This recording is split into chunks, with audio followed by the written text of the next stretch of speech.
We're talking about Heseiba during Daled Kosos.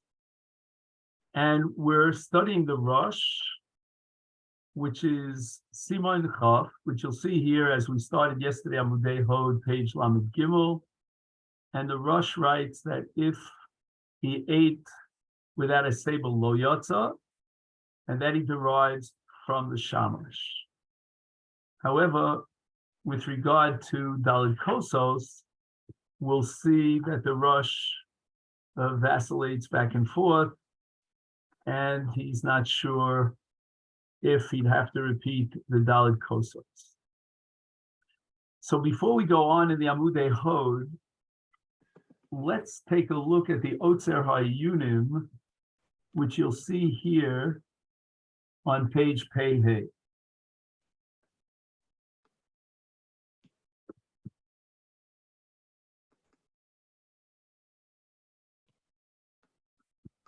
He starts by quoting the Gemara, and the Gemara says that there are two Kosos Rishonos, there are two Kosos Achronos, and the whole business here about means to and from, why we should need Heseiba in the first two Kosos, why we should need Heseiba in the second Kosos.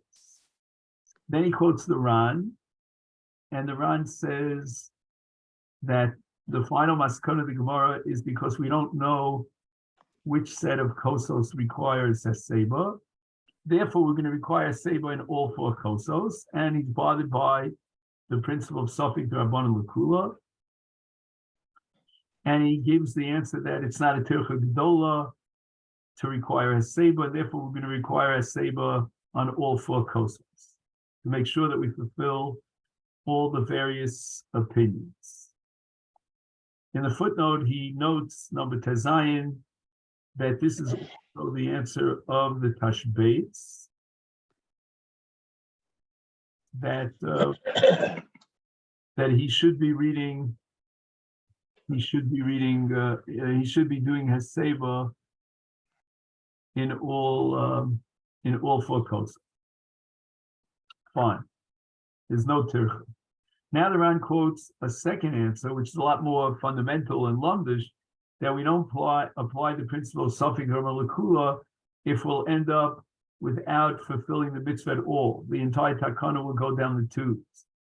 So according to this answer, there was a takana of Heseiba during Daled Kosos, and if you can apply Sofik D'Rabbanan on both the first and the second sets of Kosos, you'll end up without any Heseiba at all during the Daled Kosos. Now he quotes a third answer in the name of the Shiltei Giborim, which is on the bottom of the right column. He says that Sofik D'Rabbanan L'Kula only applies when there's a machlokas tanoim in the details of the din. Ach ikar hakabola v'takana yidu alehem. They know exactly what the takana was, bi'ikara, fundamentally. V'yesh prat, but there's a detail, shelo nisgal lehem ma'dino. So in other words, they have a Kabbalah, they're sure and certain about the Kabbalah, they know that this was a takana, but now we have another case where the suffix is on the Kabbalah itself. He says that Kisha Sofek al Guf HaKabbalah Ma'kovu Chachamim Bozelo Nemar Sofek D'Rabbanan L'Kula. If the suffix is on the Kabbalah itself, not that we have the Kabbalah, we know the Kabbalah, we're in the dark as far as some of the details and the nuances, but the suffix is chal on the Guf HaKabbalah. What did the Chachamim require? Here, we don't say Sofik D'Rabbanan L'Kula. And he says the following. The machlokes between the two opinions as to whether or not we require a Heseiba on the first two Kosos or the second two Kosos, there he classifies it as a Sofik al Guf HaKabbalah. Now, you and I would have said that there's no suffix about the Gufa Kabbalah here. For sure, we have the Kabbalah that we require a Heseiba. The question is where and which Kosos require a Heseiba. That might be a question of the pratim, the details that were not crystal clear in the Kabbalah. What din do we have? So I would suggest here that the Shulchan Giborim really belongs to the second teretz of the Ran, namely that if you apply Safek Rabbanan L'Kula here, you're left with nothing. You are oker the takana completely as far as Heseiba B'Dalet Kosos.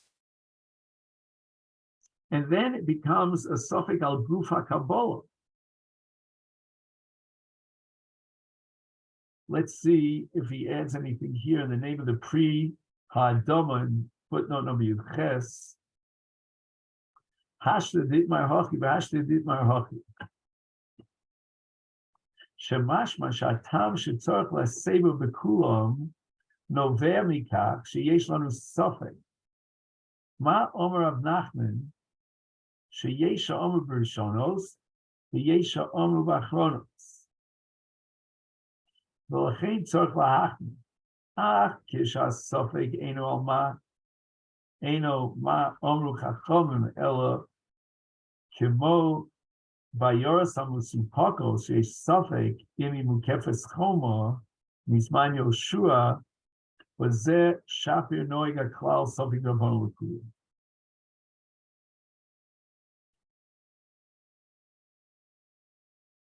I think the Pri Adom, I don't know who he is, adds a whole new dimension to understanding this Shulchan Giborim.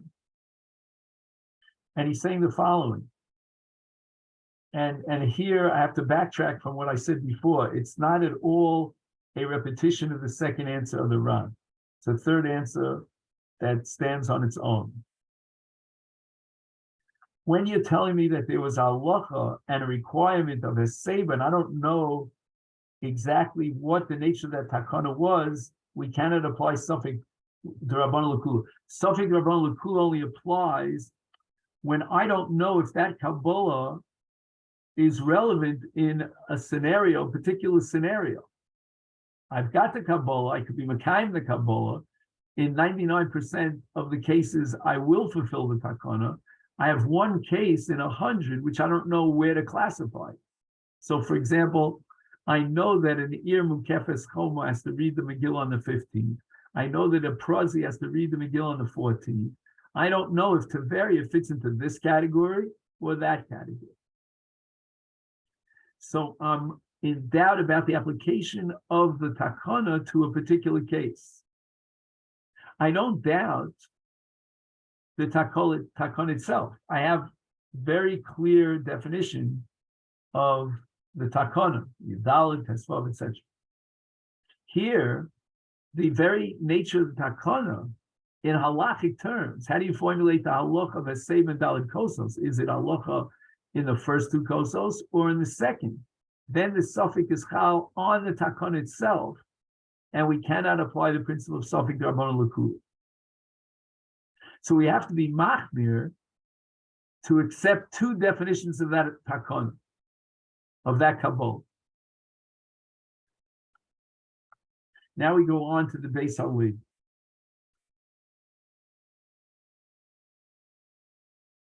Let's assume that b'di'eved, if you drank without a Heseiba, you have to drink it again, which is one view in the Rishonim.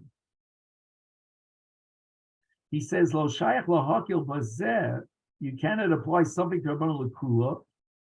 Rather, you have to be machmir like both opinions, because each opinion has a chumrah with regard to the second opinion. In other words, if you hold you need Heseiba on the first two Kosos, then if you followed the view of the other opinion, namely, and you did Heseiba only in the last two kosos, then you're going to have to repeat the first two kosos.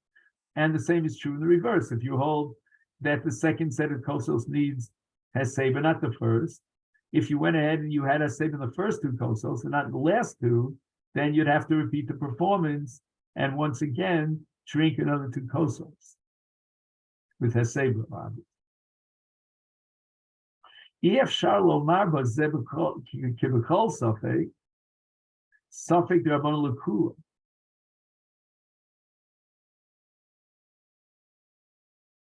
Mishum Shekol Tzad Yeshbo Kula V'Chumra. Let's try to understand. If I paskin that the first two kosos require a seiba, that view, then I have a kula vis-a-vis the second two kosos, but a chumra vis-a-vis the first two kosos. In such a case, I don't apply suffix d'rabbanan l'kula. Why not?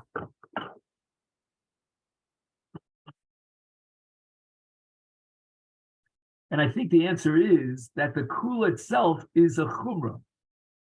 You could be machriya a suffix l'kula if that kula is a kula.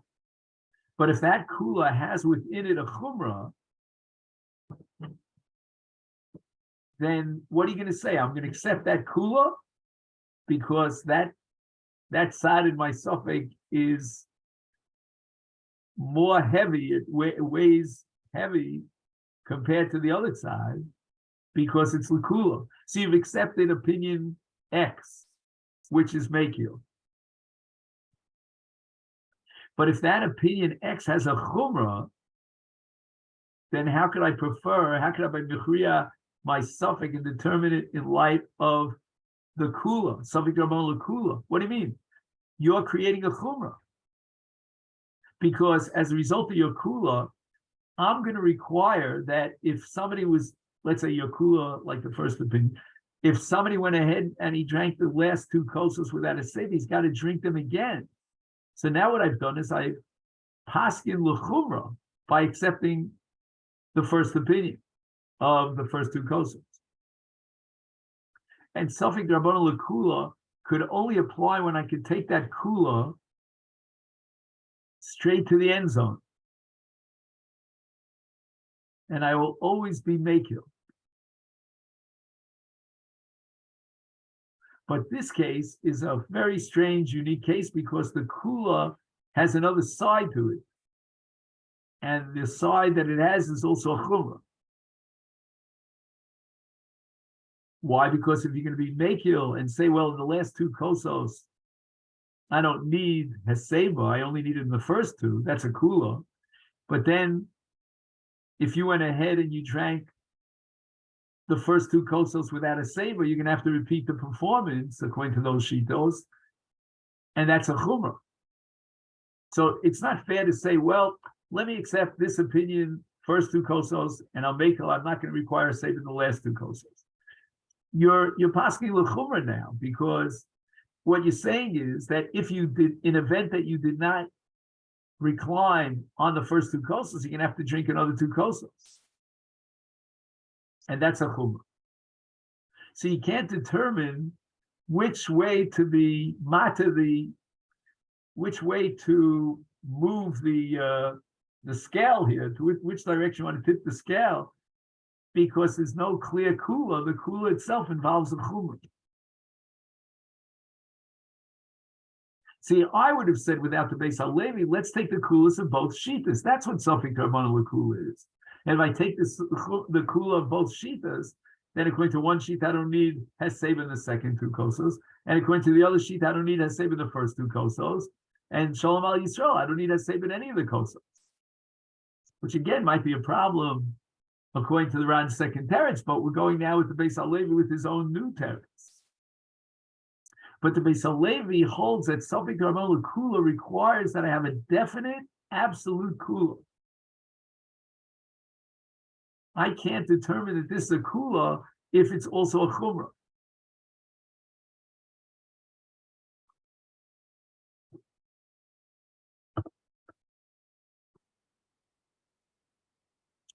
Okay, now we're going to get to Rabbi Kiva. Rabbi Kiva has a Gemara in Moed Katan Daf Tesvav. The Gemara is wondering about a menuda. If a person was put into nidui, which is a kind of excommunication for a certain violation, then he has the dinim of Isurei Inui. And we know that Inui on Yom Kippur is subdivided into 5 categories of Inuyim. Amongst them, we have Rechitza and Ne'ilas Asandal. So now the question is, well, let me try to offer an alternative. Forget about Yom Kippur. Let's talk about Avelus of Shiva. So Avelus of Shiva requires various categories of Inui, and the Avel is enjoined from wearing shoes and from washing his body. Can't take a bath for those 7 days. Now, the status of a menuda is similar to that of an Avel.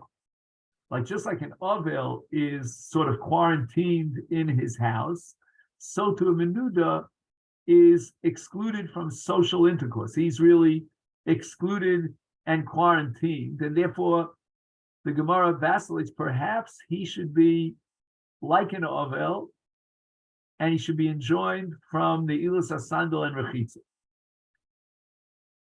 Oh, he says it explicitly. Come on, Avel. I didn't see it. Okay. The Brisa is quoted by the Gemara. Kisha amru asur b'rechitza la amru ela kol gufan aval panav yadav v'raglav mutar.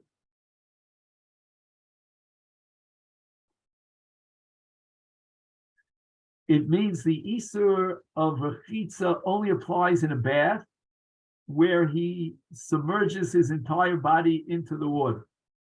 But if he just washes his face, his hands, his feet, that's acceptable.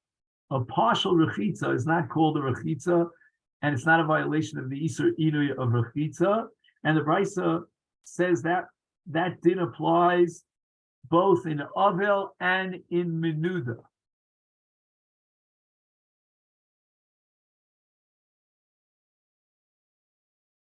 Vehivinu she'akavana l'chol ma shenemer b'Brisa v'hainu Isur Rechitza v'dachu sharak al hashad.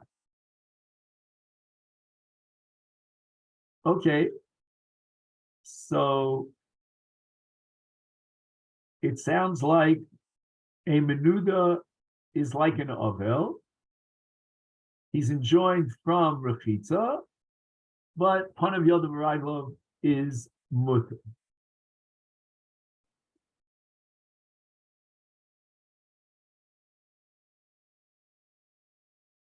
Then the Gemara quotes another Brisa regarding the Ilas Asandal. Is a menuda enjoined from the Ilas Asandal like an oven? And again, the Gemara quotes a Brisa, Sha'omru asur b'Ilas Asandal lo omru ela be'ir aval b'derech mutar ketzad yotzal l'derech noel, he puts on his sandal. Nichnas le'ir, he comes home into the city. Chol itzias, take off his sandal. V'chein atomotze b'menuda u'ba'oven.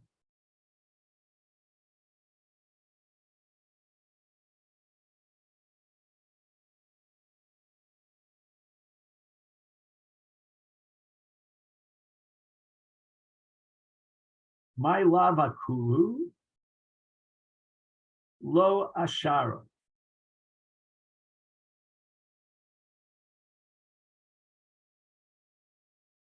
I'm trying to figure out what that means. I don't have access right now to a Gemara Moed Katan. If anybody has access, let's just figure it out. My lava kulu.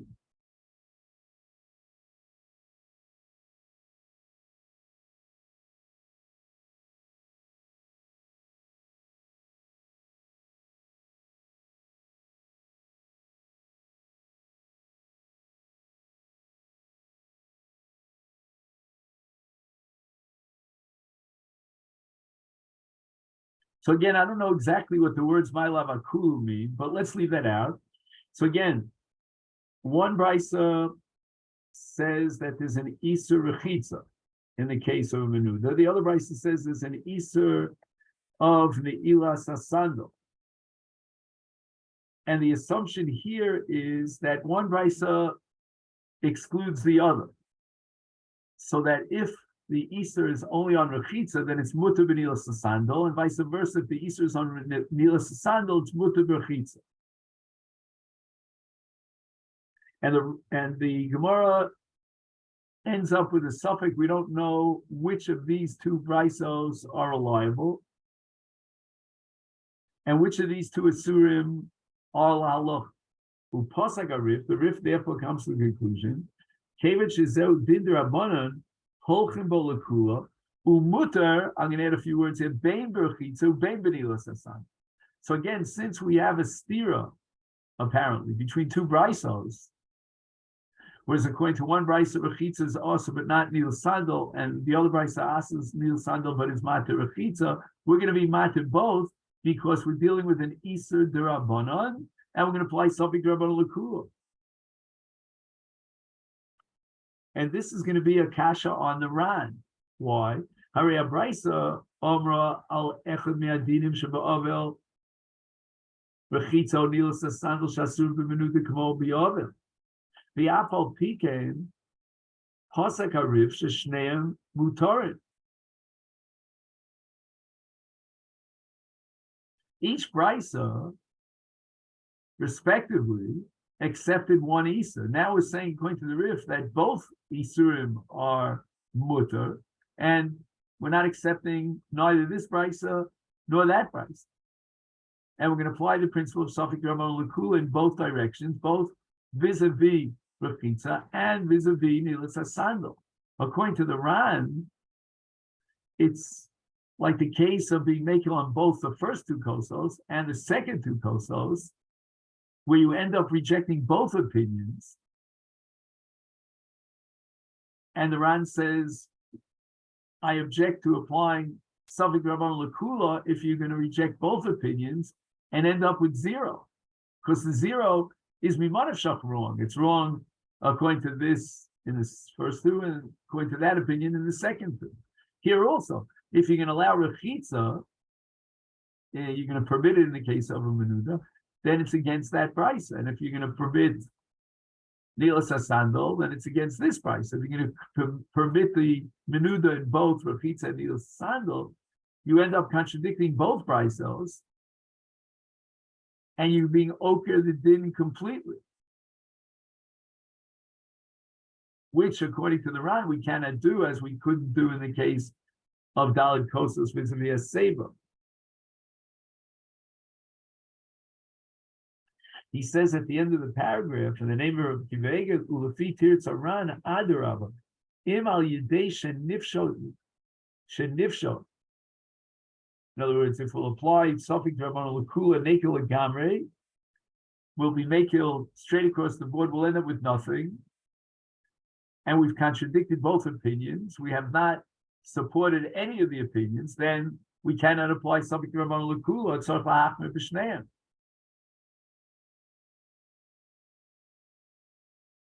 In both sets of Daled Kosos.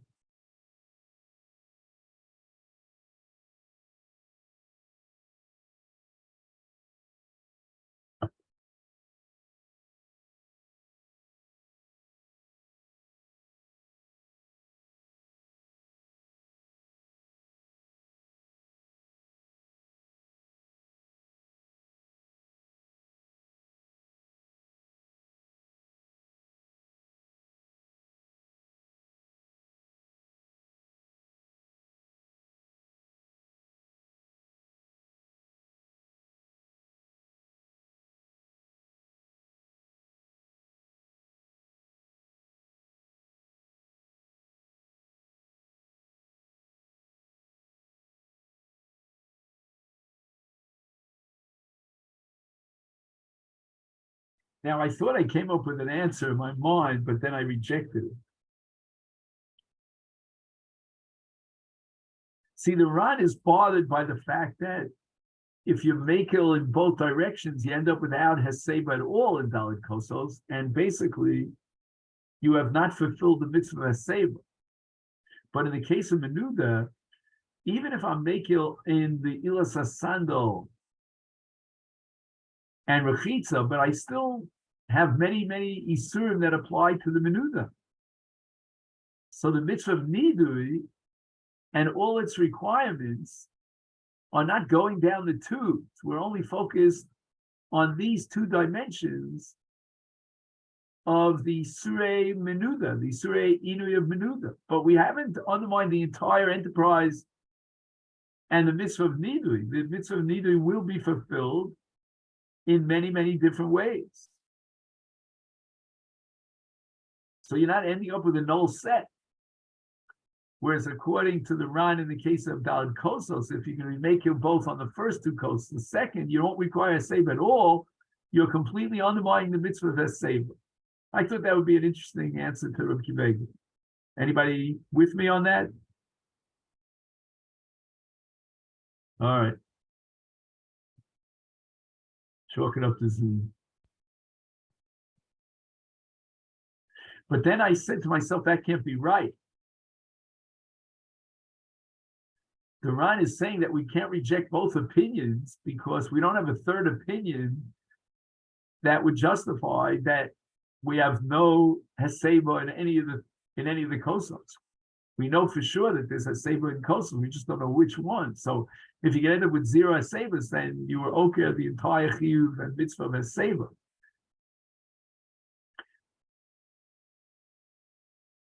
But you will have fulfilled the mitzvah Heseiba in Matzah. See, this is the crux of the issue.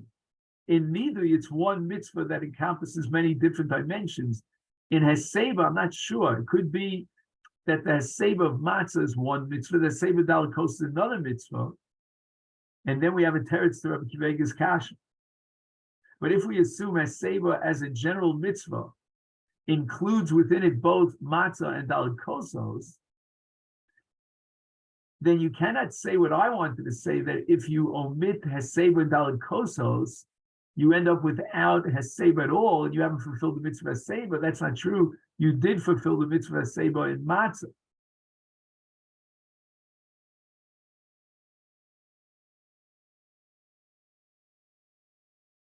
Now let's see. He quotes now a Mishnah Lamelech.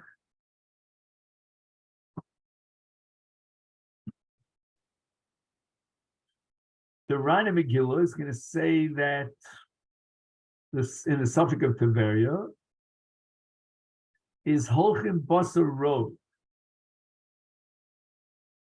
And therefore they read the Megillah on the 14th. Most of the cities are prozos. They were not walled at the time of Yoshua.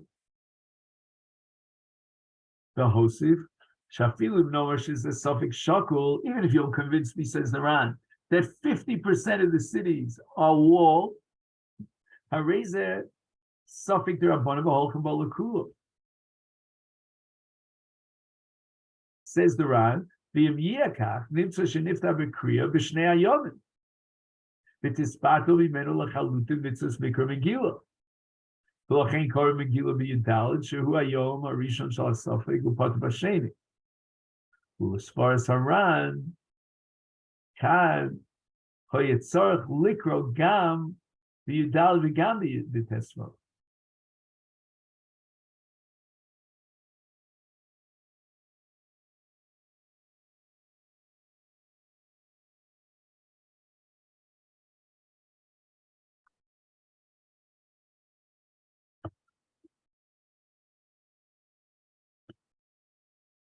So the Mishnah Melech is focused on the fact that this city, we'll call Tiberia, does not have to read the Megillah on the 15th. It'll only read the Megillah on the 14th. If you would apply suffix Rabban Lakula, argues the Ran, then in that city, we call it Tiberia, there's no Kriya at all. You were Oker the mitzvah in Gansen completely for the mitzvah, for the members of Tiberia, the citizens or residents of Tiberia. Says the Mishnah Melech, if you apply the logic of the Ran as formulated here in Pesachim vis-a-vis Heseiba Daled Kosos, then in the case of Megillah in a Suffolk city, whether it's 14 or 15, we should require reading the Megillah on both the 14th and the 15th. Just like in the case of Heseiba, we're going to require Heseiba both in the first set of two Kosos and in the last set of two Kosos.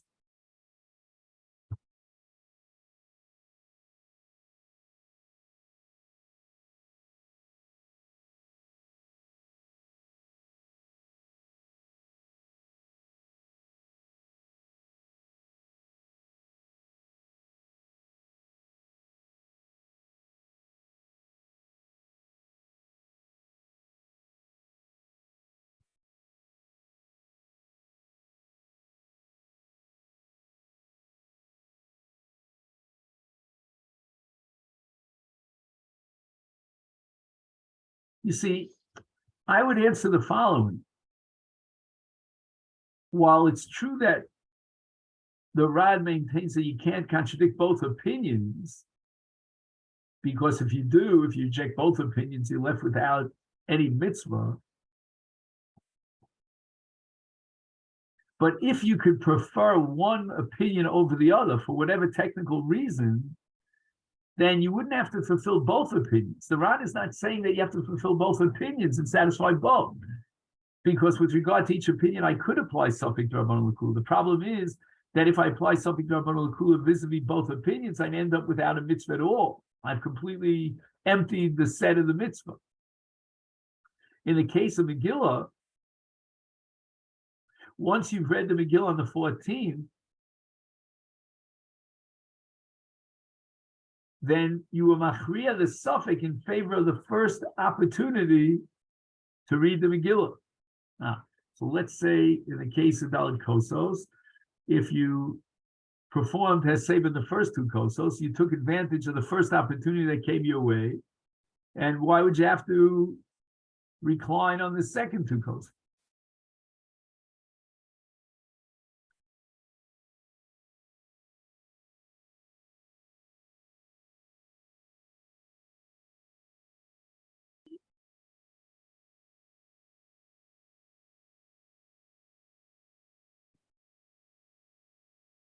What do you say, Rabosai?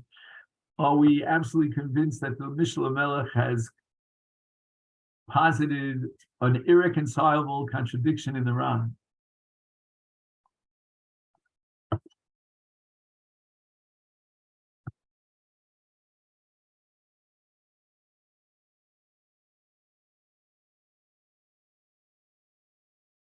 You see, I would raise another question, which is a Masechet Megillah question.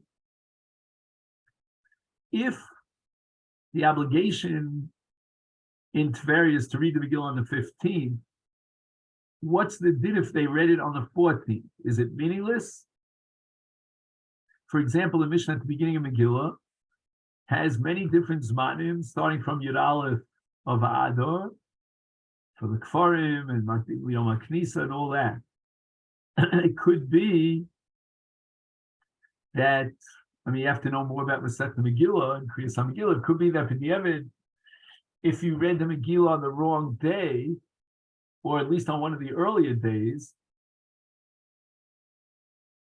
starting from Yud Aleph, then you could be Yotzei the mitzvah b'di'evet. So that's what I want to know.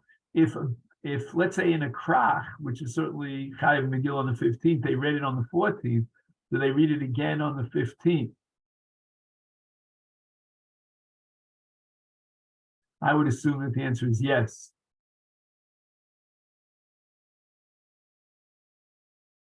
So I'm still stuck with the kasha of the Mishnah no.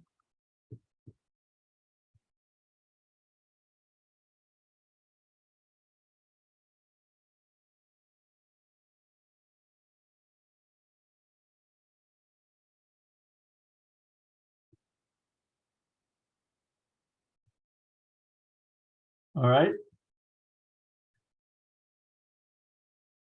So he says the following. HaMishnah Melech Atzmo Tirates, Shekasher HaSofek Ubitakonis Chachom HaKlolis, Kemo Be'Heseiba, this sounds very similar to the Shulchan Giborim, is machmira shnei atzodim mishum she'im yisevu rak b'shtei hakosos harishonos u'klape shma yigal yesh hatakona yisrael aseh b'shtayim achronos nimtza she'izbatla hatakona mikol v'chol v'chein lehem. Chachamim lo hinichu lahakel b'sveikos shel d'Rabbanon kasher yesh chashash she'mizbateles hatakona legam.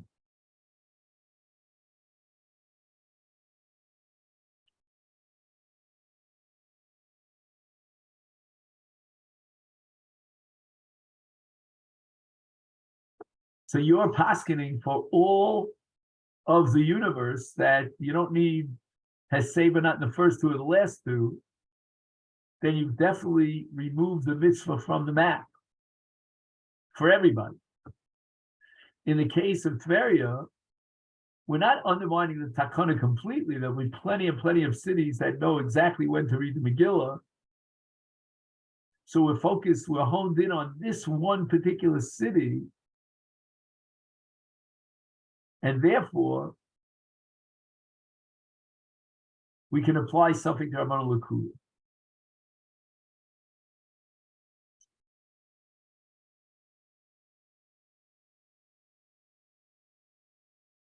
Chachamim lo inichu lahakel v'sveikos shel d'Rabbanon kasher yesh chashash.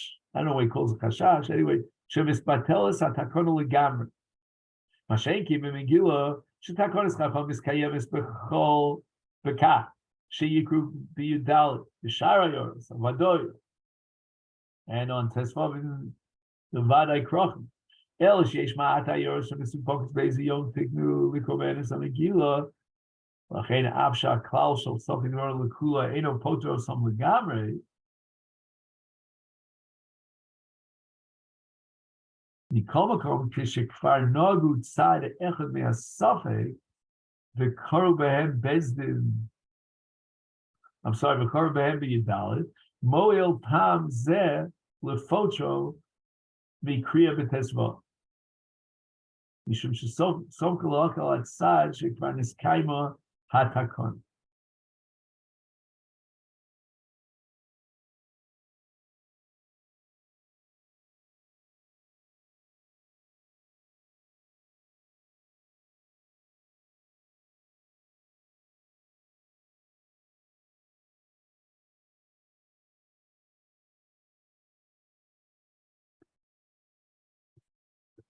So there are a couple of words here that we want to focus on and try to understand. He says, "Af," 3 lines up from the bottom. "Afsha klal shel something Rabbanan L'Kula eino poter osam legam." Right? He's talking about those cities that have a suffix.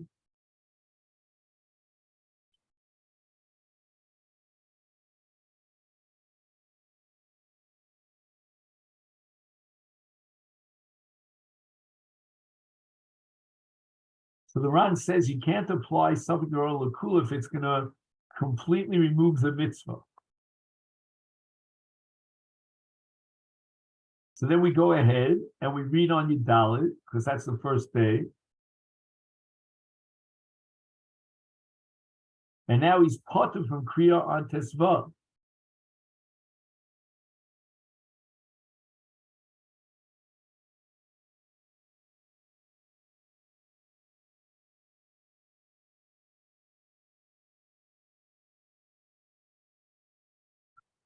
So when does the Ran require that we fulfill both opinions and we completely ignore the principle of something Rabbanan L'Kula? That's only when the takana will be completely bottom. That's what he calls, again, I don't know what the word chashash means here, but mispateles hatakana legam on line 5. Here, we're not talking about mispateles hatakana legam. So the logic of the Ran would only lead us to the conclusion that we have a chiyuv of reading the Megillah. We're not sure on what day. We're not going to say that he's poter legamri.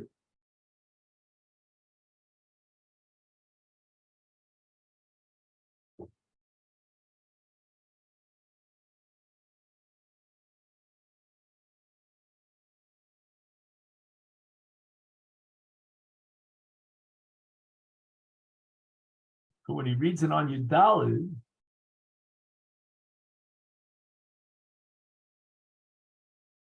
then we're going to apply suffix lakula as far as tesvav is concerned.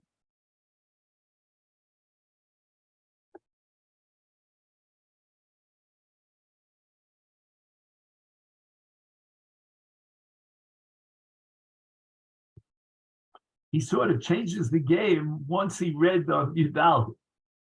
I mean, if you analyze the suffix before he read on Yudalid, then if you're telling me according to the Ran you can't do nothing because he can't contradict both shitos, then forget about suffix Rabban Lakuli. He's going to have to read on both Yudalid and Tesvav.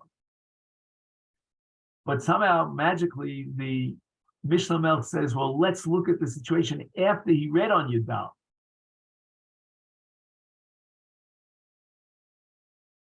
You see that? Kishekfar Nagu Tzad Echad Me'asofik.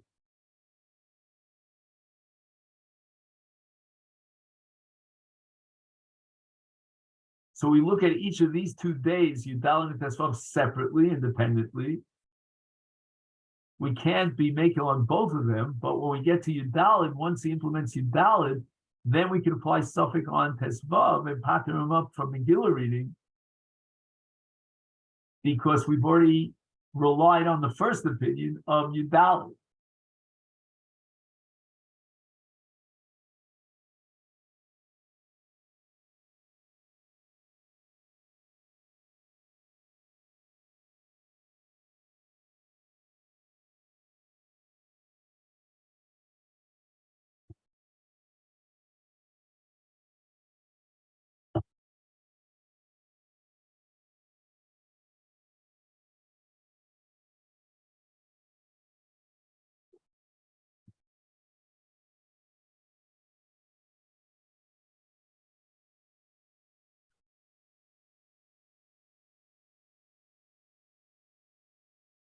So it's very interesting because before he reads on Yudalid, when we look at the suffix in a general sense, we're not allowed to apply suffix Rabban Lakula because that would lead to a situation where Batla Mitzvah Legamre. Because we're going to say suffix Rabban Lakula on each one of the days, and then it'll be left with nothing. So we would have thought that the logical conclusion there for the Ran is that he's going to have to read on both days. But then the Ran says, well, he gets to the first of those 2 days, namely Yudalid. He read the Megillah on Yudalid. Now, what's going to be Machayev you to be Machbir and require a second day of reading the Megillah because we have a suffix now. And in this suffix, with regard to Tesvav, once he's already read on Yudalid, we don't have that compelling logic that if you'll be making, you'll be Mavakel the Mitzvah Legamri. No, that's not so. He read and fulfilled the mitzvah of Yudalid.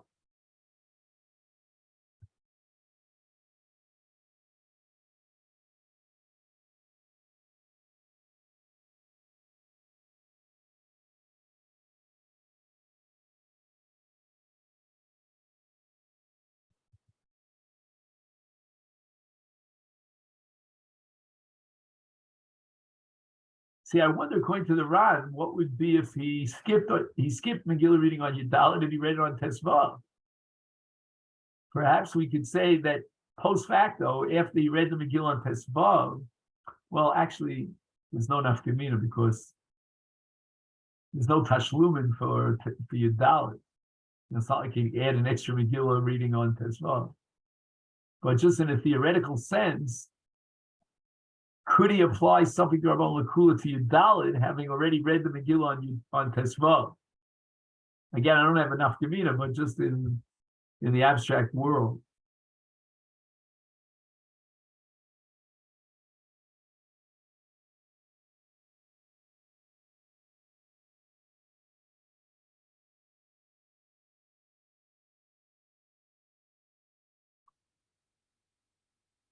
Now let's ask the following question. We cannot apply something to Rabban Lakula with regard to both sets of Daled Kosos and alleviate him of any Heseiba whatsoever. That would be Oker the mitzvah legamre. That would be a bittul on mitzvah. But let's ask the question, once he drank the first 2 Kosos Heseiba, why is he required to drink the second two Kosos Heseiba? So what are you going to tell me? You're going to tell me that if we would apply Safik Drama Lakula, he'd have no Heseiba on any of the four Kosos, but that's not true anymore. That might have been true at one point in time, but right now, after you already implemented Heseiba in the first two Kosos, then you're going to have to apply Safik Drama Lakula to the second set of two Kosos. And you no longer have the luxury of saying, well, Tisbatel on Mitzvah Lagamri, because that's not so.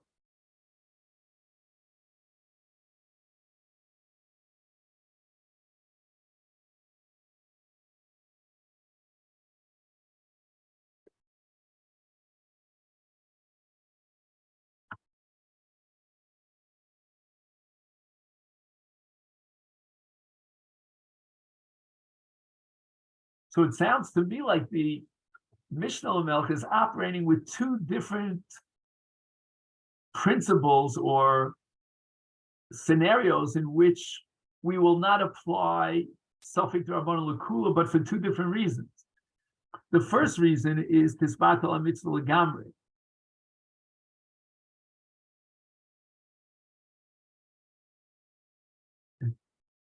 And that only applies to Dalit Kosos and doesn't apply to Megillah because the rest of the world knows exactly and will fulfill precisely their chiyuv of Megillah, either on Yudalit or on Tisva. So it's not Tisbatel Atakona Lagamri or Mitzvah Lagamri. But now we have another halacha.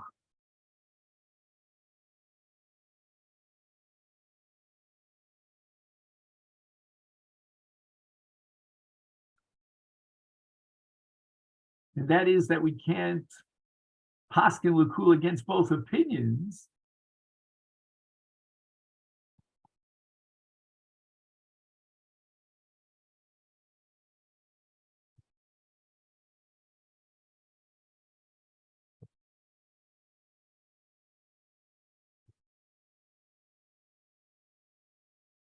But that only applies before he implemented his chiyuv. Once he implemented his chiyuv, and we relied on one opinion and satisfied that opinion, then we could apply something to the second opinion.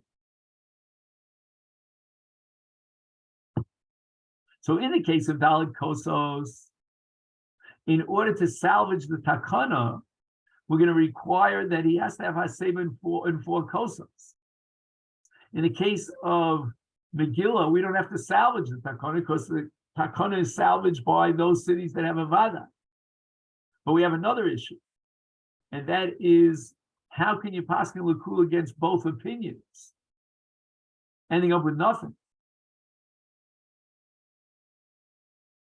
So in terms of that one city that's in a safek, if you apply safek d'Rabbanan l'kula, that city will not have Megillah reading neither here nor there. So it's not an akiras atakana.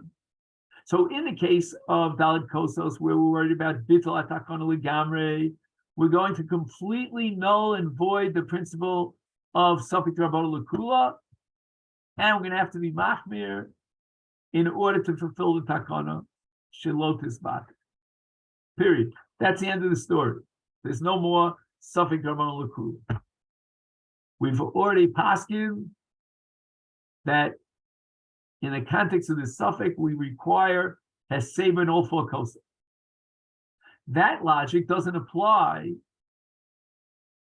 to a suffix like Teveria in Megillah reading. A different hafka of suffix will apply, a different principle. And that's the principle that you cannot contradict both opinions, and therefore, Miman of Shach, you're against one of the opinions.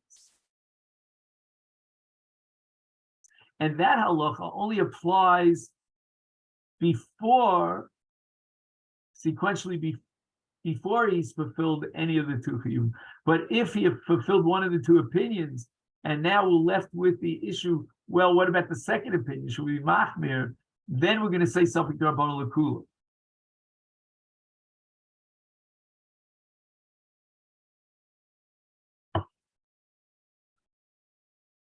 That's the best I can do with the Mishnah Lamel. And now we're on page Peva. The Sefer Osios Eliezer. All right. Fine with me. I had no clue. Baal Chazon Nachum. Hutfas Bekofetz Tfunos. All right. I don't know. He says the following: the Arba Kosos in Yesiv Rak B'Shtei Kosos Rishonos, Kevan Shel Deachas Adayin Anachnu Avodim Nimtza Shelo Osem Uma Shesei B'Makom Avdos Einam Ol Klum. V'chein Heseiba Rak B'Achronos Yitochen Shelo Osem Uma Shrei Masha Hoyo Hoyo. Right, my Dava Hav. Masha Enke Bayoros Hamasu Pokos and Korben Hamigil B'Yudalid Harei Giyaz Manachiyuv Layor. La Yorosha Enam Mukafos. Bevadai. Then Kain's man Kriya V'Chiv Chayav Likrobo. Umemela Shigia Yom Tesvav Shuven Emachuyev Likros Midin Sof. I think he's saying what we said before. I think. I'm not positive. Let's underline the words. Im kara bahem es hamagilu b'yadalid, harei higia zman chiyuv layoros she'ena mukafos legamri.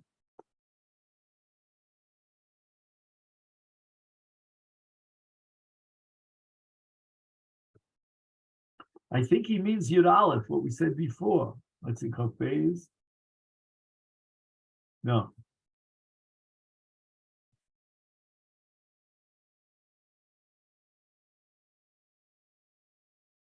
I don't know, he doesn't quote the Mishnah at the beginning of Megillah about Yud Aleph, Yud Beis, Yud Gimel. What does he mean with the words Harei higia zman achiyuv, etc.? Then Kain zeu zman kriya. Avchayev likros bo.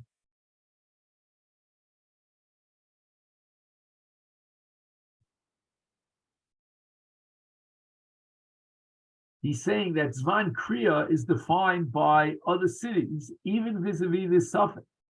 So this suffix is included in the Zman, in the Higia Zman Achiv. Those are the key words. Higia Zman Achiv. But wait a minute. I'm not sure. This might be an Ir Mukefes Choma. Is that called Higia Zman Achiv? So this, if I remember correctly, is a discussion in the Chazon Ish. Here's the issue. On Yudalid, just 1 second, what's the issue?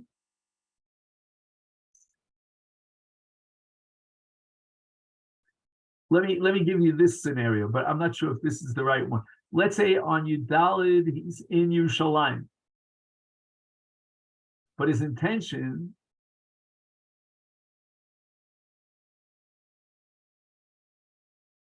is to leave Yerushalayim on Tesvav. So in such a situation, he won't have to read the Megillah either of the 2 days. He's in Yerushalayim on Yudalid. There's no chiyuv Megillah to read the Megillah in Yerushalayim on Yudalid. And on Tesvav, he's in, I don't know, he went to Beit Shemesh. He's not chayiv on Tesvav, because there's no chiyuv Megillah in Beit Shemesh on Tesvav. It's a prazi. So Kumtais said he's not chayiv Megillah at all, because he's in Yerushalayim on Yudalid and he's in Beit Shemesh on Tesvav. Are you with me? Yeah, the mathematics clear? So I think the Chazon Ish says that in that case he has to read on Yudalid. Why? because it's called Higias Manachiu. And since his intention is to go back to Beit Shemesh and not remain in Yerushalayim, that already allows the Zman Achiv to clamp down on him, so that he's included in the Chiyuv. We said he's not included in the Chiyuv Mimonavshal because he's not here and he's not there. But it says in this sefer that he's quoting that he gives Manachiv la yoro she'enon mukafos. But wait a minute, I'm in Tveria, and I'm thinking that it's mukafos choma. So how can you tell me? Okay, but in Tel Aviv, the Chayiv and Megillah, Beit Shemesh, the Chayiv and Megillah. I'm not in Beit Shemesh. I'm in Tveria. So the answer is, you see that even other ayoros could generate a Zman Chiyuv, and in this suffix situation, he's going to have to read it on Yudala because he gives Zman Chiyuv based on the other cities. And here also, he's in Yerushalayim on Yudalit, but it's already considered he gives Zman Chiyuv, because for anyone else who's in Tel Aviv, or if he himself were in Tel Aviv for that matter, he'd be Chayiv and Megillah on Yudalit. So that's already he gives Zman Chiyuv.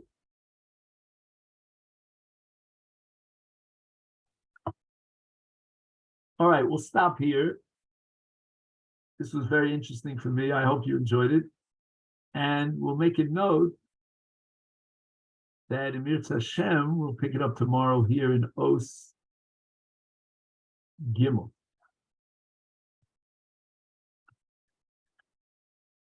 Okay then. So I wish you a great day, and we'll learn the Masechet Sanhedrin in about 10 minutes.